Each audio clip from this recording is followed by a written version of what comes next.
Hello दोस्तों। आज हम पढ़ेंगे जेएसएससी सीजीएल में आने वाली कुछ कहानी के बारे में।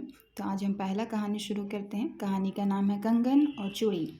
देखते हैं कंगन और चूड़ी क्या कहानी है। बहुत छोटा सा कहानी, इंटरेस्टिंग कहानी है, हम लोग अच्छे से सुनेंगे।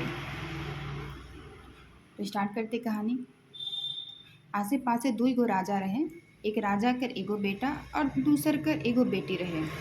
दुइयो राजा अपन बेटा बेटी कर बियाह करे के लिए राजी हो गए। मतलब एक आसपास में ही दो राज्य था। दोनों में एक एक राजा रहते थे और एक राजा की एक बेटी थी और एक राजा का एक बेटा था।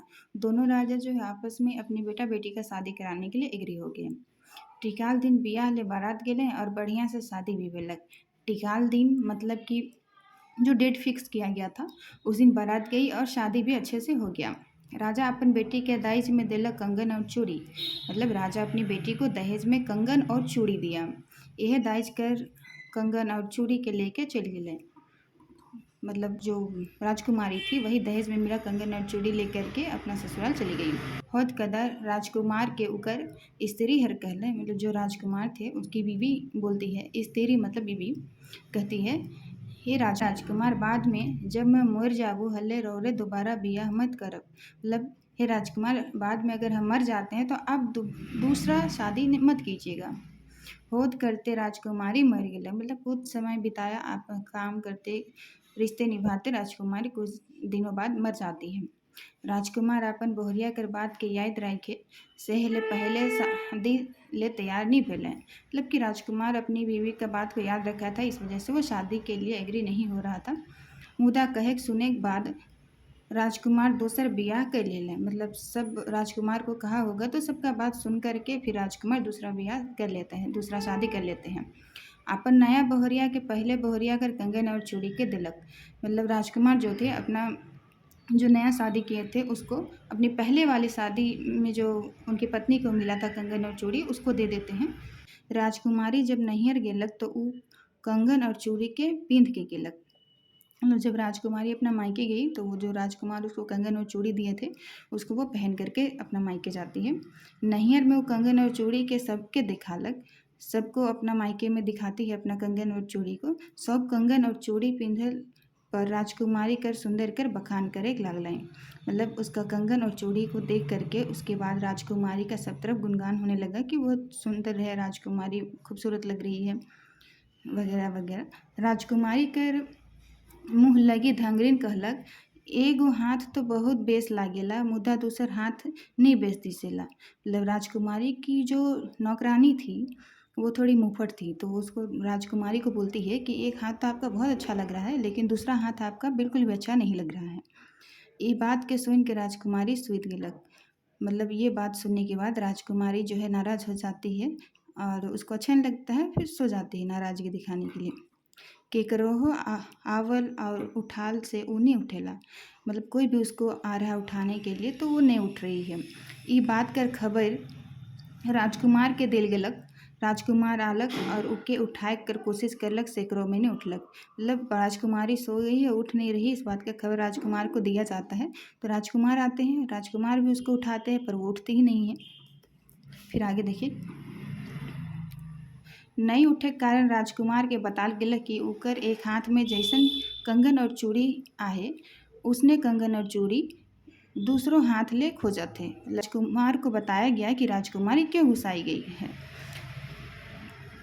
कि राजकुमारी जो एक हाथ में कंगन और चूड़ी पहनी है उसको दूसरे हाथ में भी वही कंगन और चूड़ी चाहिए। इस वजह से वो नाराज है और सोई हुई है, उनको राजकुमार को बताया जाता है। ये बात के सुन के राजकुमार अपन पहिल कर ससुर जगी गेलक और कहलक। मतलब ये बात सुनने के बाद राजकुमार अपना पहले पत्नी के पिता के पास मतलब पहला ससुर के पास जाते हैं और कहते हैं, देखिए आगे क्या बोलते हैं। और अपने ससुर से जो है विनती करते हैं कि कुछ लाइन लिखा हुआ है, गाना तो मुझे आता नहीं पर मैं पढ़ के सुना देती हूँ। गोर से लागो ससुर हमरे विनती हो राम, हे राम जे कंगन दे रही सही कंगन जोड़ी मांगले हो राम। मतलब ससुर के पास जा कर के और राजकुमार बोलते हैं, हे ससुर जी हम प्रणाम करते हैं, आपसे विनती करते हैं कि आपने जो भी कंगन दिया था अपनी बेटी को दहेज में वही उस कंगन का जोड़ा भी हमको दे दीजिए। तो ये सुन के राजकुमार के ससुर बोलते हैं, सुनो से सुनो पुत्र हमर बचने हो राम, हे राम हमके तो दे रहे चांद महाराजा हो राम। मतलब ससुर बोलते हैं अपने दामाद से कि आप मेरा वचन सुन लीजिए, मेरी बात सुन लीजिए कि आप जो कंगन मांग रहे हैं वो कंगन मेरे पास एक ही था और हमको वो कंगन दिए थे चांद महाराज। अब राजकुमार वहाँ से निकल जाते हैं। राजकुमार वहाँ से चांद महाराज जगह गेलक और चांद महाराज से कहलक, गोर से लागो मोय तो चांदे महाराज हो राम, हे राम जय कंगन दे रही से कंगन जोड़ी मांगले हो राम। मतलब कि चांद महाराज के पास जा कर के बोलता है राजकुमार कि हम आपको प्रणाम करते हैं चांद महाराज, सो जो कंगन आप हम दिए थे वो उसका जोड़ी हमको दे दीजिए। तो फिर चांद महाराज कहते हैं, सुनो से सुनो पुत्र हमरे बचन हो राम, हमके तो दे रहे गुरु बाबा हो राम। तो फिर चांद महाराज कहते हैं कि हे पुत्र सुनो, मेरा बात सुन लो, ये जो आप कंगन मांग रहे हो वो कंगन हम मेरा नहीं था, हमको गुरु बाबा दिए थे। तो अब वहाँ से राजकुमार फिर गुरु बाबा के पास जाते हैं और अब क्या होता है देखिए। अब वहाँ से राजकुमार गुरु बाबा जगह गेलक और कहलक, गोड़ से लागो मोय तो गुरु बाबा हो राम, हे राम जय कंगन दे रही सही कंगन जोड़ी मांगले हो राम। अब गुरु बाबा के पास जा कर के फिर से राजकुमार कहते हैं, हे गुरु बाबा आपको प्रणाम करते हैं, आपसे विनती करते हैं आप जो कंगन दिए थे उसका जोड़ी हमको दे दीजिए। फिर गुरु बाबा क्या बोलते हैं, गुरु बाबा जवाब दिलें, सुनो से सुनो पुत्र हमरे बचन हो राम, हमके तो दिलें जमदूत हो राम। मतलब फिर गुरु बाबा बताते हैं कि हे पुत्र सुनो, मेरा बात अच्छे से सुनो, हमको जो आप जो कंगन मांग रहे हैं वो कंगन हमको जमदूत ने दिया था। जमदूत मतलब यमदूत। अब राजकुमार वहाँ से चल जाते हैं। राजकुमार अब वहाँ से चल गए जमदूत जगह, मतलब अब यमदूत के पास चले जाते हैं। उ का के जे देखत है कि उकर पहिल बोहरिया जे मोर रहे एक ठो आंबा गाछ में उठंगल है। मतलब जब वो जमदूत के पास गए तो देखते हैं कि उसकी जो बीवी मर गई थी वो एक आम के पेड़ में सहारा लेकर के बैठी हुई है।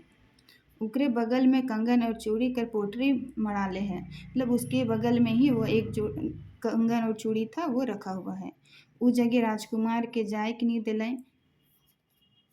तब वो सोचे लागलक अब वो भी पहिल बोहरिया जगह यह कुल में रह जाई। पहली पत्नी को देखता है उसी के पास रहने का सोचने लगता है। इसने सोच के राजकुमार भी वह कुल में रह गए। मतलब यही सोच करके अब राजकुमार भी अपनी पहली पत्नी के पास ही रह गया। हुआ एक मूंग दाल एक रावा चाउर दिलें, जेके खाए पी लें तले वह कुल में रह गए। मतलब यमदूत के यहाँ जब गया तो उनको जो है मूंग दाल और एक रावा चावल दिया गया और उसी को खाए और वो उसी कुल पे रहने लगे। उनके आपन पहले बोहरिया कर प्रेम याद हो गया। जब वो अपनी पत्नी को देखा तो उसके प्रति उसका जो प्रेम था वो फिर से जग गया, उसको याद आने लगा सारा कुछ।